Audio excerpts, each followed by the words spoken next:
네, 안녕하십니까. 이글스 에브리데이입니다. 오늘은 FA 후보들 적정가가 얼마나 될까에 대해서 한번 살펴보도록 하겠습니다.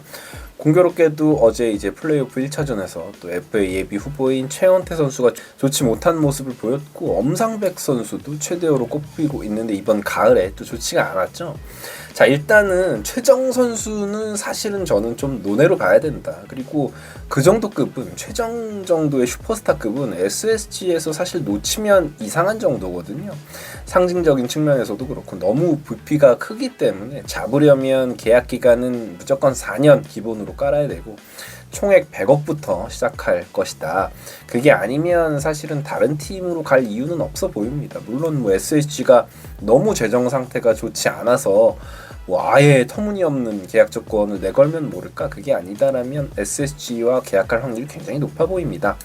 엄상백 선수부터 한번 살펴보면 이번에 가을 야구 성과가 좋지는 않았지만 그럼에도 엄상백 선수는 최정 선수를 제외한다면 이번 시장 최대어일 것이다 라고 생각을 해요.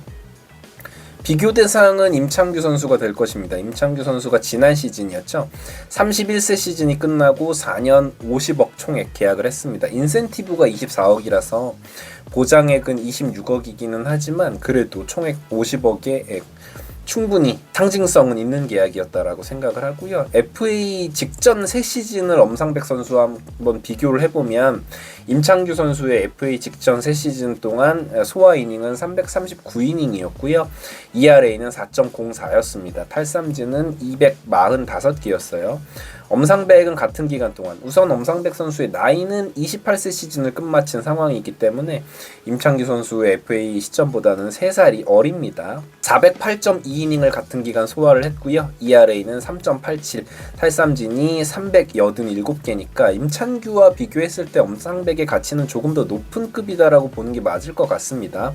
최원태 선수도 같은 기간을 비교를 해보면 27세 시즌을 끝마친 최원태 선수 같은 경우에는 379이닝을 소화를 했고 ERA는 4.13이에요. 그리고 탈삼진 개수가 284개니까 엄상백 선수에 비해서는 탈삼진 능력이 좀 떨어진다. 이런 것을 다 따져봤을 때 엄상백은 임찬규의 4년 50억보다는 조금 상회하는 액수가 제시되어야 움직일 확률이 높다라고 생각을 해요. 일단 지난 시즌에 김재윤 선수가 불펜 투수였음에도 불구하고 굉장히 비싼 값에 삼성 라이온즈로 이적을 했던 것을 보면 이적하는 팀의 선수들은 아무래도 조금 더 비싼 금액에 움직이게 됩니다. 옵션이 조금 많이 붙을 수는 있겠지만 이적을 위해서는 일단 4년 50억에서 협상이 시작될 확률이 높아 보이고 실제 한화이글스 같은 지방팀과 계약이 되려면 4년 60억 정도는 예상이 됩니다. 허나 그 이상이 되면, 그 이상을 요구하게 되면 저는 한화이글스가 굳이 잡지 않는 게 합당하지 않나라는 생각이 듭니다. 최원태 같은 경우에는 확실히 그거보다는 가격이 낮을 것으로 예상이 되죠.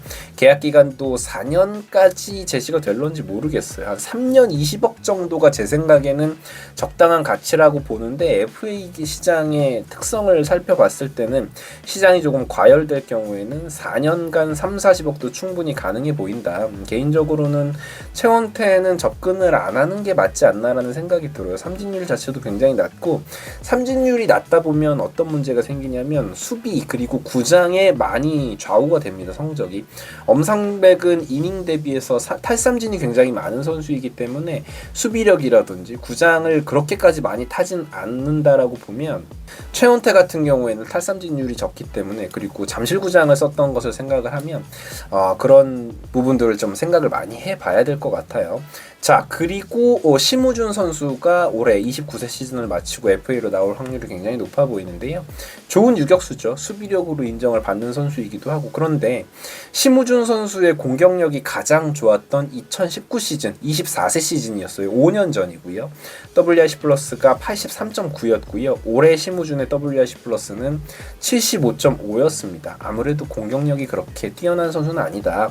이번 시즌 이도윤 선수의 WRC 플러스가 72.4였는데 이 수치가 또 계속 증가하고 있는, 성장을 하고 있는 이도윤이었다라는 걸 생각을 하면 이 정도의 차이에 과연 비싼 금액을 주고 영입할 가치가 있는지는 고민해 볼 필요는 있어 보입니다. 무작정 반대를 하는 것도 찬성하는 입장도 저는 아니고요.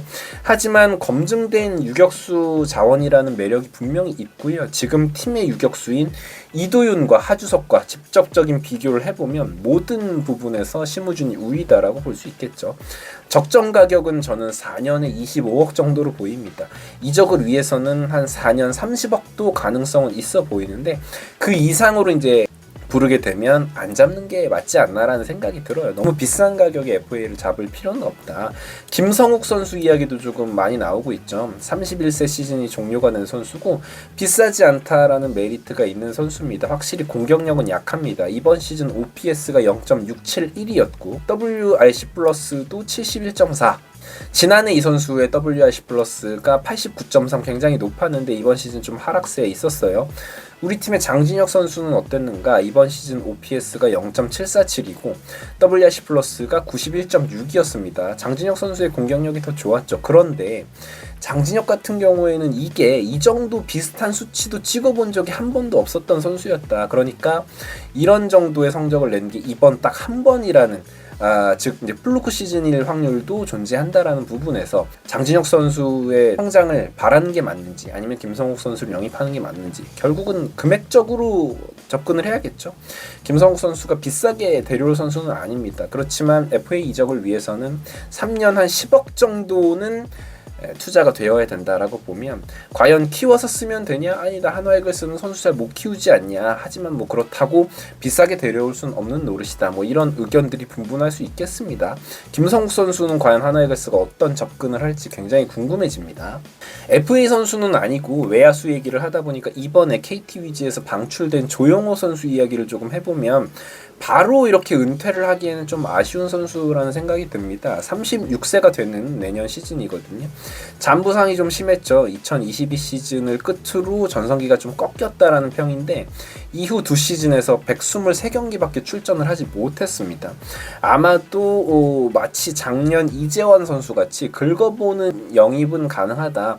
하지만 그런 식으로 접근할 팀들이 몇 팀 있을 거다라고 생각을 하기 때문에 조영호도 경쟁이 붙어버리면 뭐 연봉이 1억이 넘어버리고 이런 경우가 되면 사실은 조금 오버페이가 될 수도 있거든요. 그래서 조영호 선수는 지금 당장 영입할 수 있는 자원 중에는 복권에 가깝다. 그래서 큰 기대를 하지는 못한다. 그러면 굳이 큰 돈을 들여서 영입할 필요는 또 없는 선수다라는 생각이 드네요. 이 밖에 NC 다이노스의 좌완 임정호 같은 불펜 투수가 있는데 역시나 뭐 3년 7억에서 8억 정도가 계약 가능한 자원이다라고 생각을 하는데 역시나 오버페이는 하면 안 되는 선수고요.